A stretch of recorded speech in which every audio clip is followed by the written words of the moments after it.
Et l'avis de la population, c'est vrai que maintenant, de nombreux observateurs au stade actuel supputent ou supposent que les Bernois refuseraient de se rattacher au canton du Jura, donc les districts de Moutier, Courtelary et La Neuville.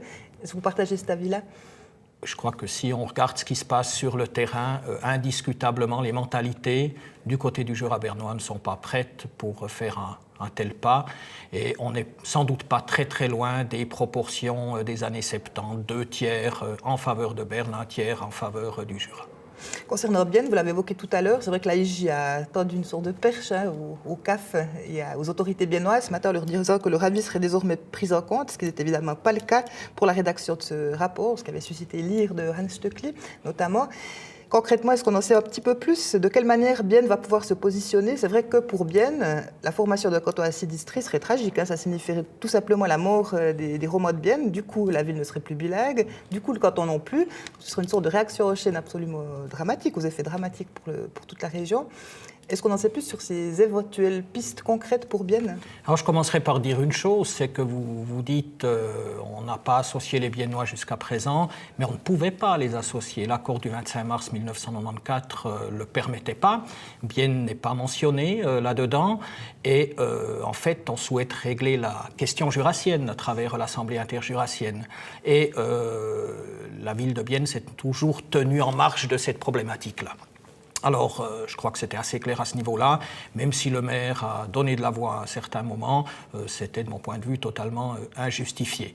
Maintenant, qu'il fasse du lobbying, qu'il défende les intérêts biennois, c'est de bonne guerre, et là, il joue son rôle, tout à fait. Non, il y a peu de choses qui ont été dites aujourd'hui sur Bienne. On dit il faut considérer les rapports entre le Jura bernois et Bienne de manière très sérieuse. On laisse des portes ouvertes. Si on devait créer une entité à 6 districts, pourquoi pas créer des accords particuliers avec la ville de Bienne.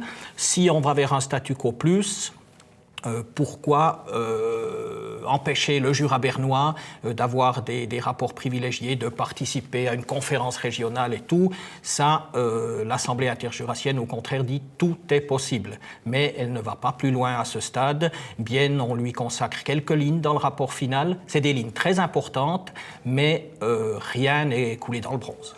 C'est vrai que Hans Stöckli, qui occupait le siège que vous occupez actuellement il y a quelques minutes, nous disait, il n'a pas révélé grand-chose de concret, mais il a juste dit qu'en fait, au cours des 6 prochains mois, le canton de Berne et le canton du Jura, parallèlement, vont plancher de manière assez concrète sur ce qui a été dit ce matin, sur ce rapport, dessiner plusieurs pistes. Et la ville de Bienne va essayer évidemment de poser ses marques face au canton, mais aussi au Jura bernois, et ce par le biais évidemment du Conseil des affaires francophones, du CAF, du CJB, mais aussi de la conférence régionale. Tout ça, évidemment, ça reste très abstrait. Dans les prochains mois, qu'est-ce qui va se passer suite à ce rapport ? Alors bon, je préciserai peut-être encore juste une petite chose. C'est vrai que du côté du conseil exécutif bernois, Philippe Pernoud, lui, a été assez clair. Vous avez parlé de la réflexion qui sera maintenant engagée entre les deux gouvernements. Alors les Bernois ont vraiment l'intention d'intégrer Bienne dans la réflexion. Ça a été dit clairement et je crois que les Biennois de ce côté-là peuvent être plus ou moins tranquilles. Maintenant, qu'est-ce qui va se passer ces prochains mois ? L'AIJ a fait des propositions concrètes aux deux gouvernements et à la Confédération en leur disant il faut maintenant qu'on ouvre le débat. Jusqu'à maintenant, on a travaillé dans la transparence, certes, mais on a travaillé à huis clos. Maintenant, il faut que nos conclusions, on aille les expliquer aux institutions qui sont directement concernées, institutions culturelles, sociales, économiques et toutes les autres, et puis surtout aussi à la population. Il faut qu'on organise des débats, il faut que le dialogue s'instaure. Alors, cette demande-là, elle est sur le bureau des gouvernements, à eux de dire maintenant s'ils entendent y donner une suite. L'AIJ demande à ce qu'elle puisse elle-même faire ce processus-là. Et puis, du côté de l'AIJ, on a dit qu'il faudrait que ça s'étende à 18 mois maximum.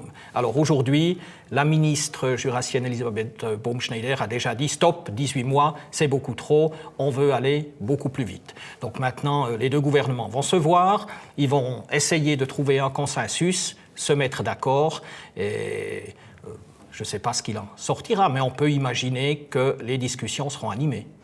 Très bien, on arrive déjà au terme de l'émission. Merci beaucoup, Bert Grossenbacher. Merci à vous, bonne soirée. Quant à moi, j'espère qu'on aura éclairé votre lanterne sur cette question complexe de la question jurassienne. Je vous remercie de votre attention, je vous souhaite une excellente soirée et je vous dis à tout bientôt.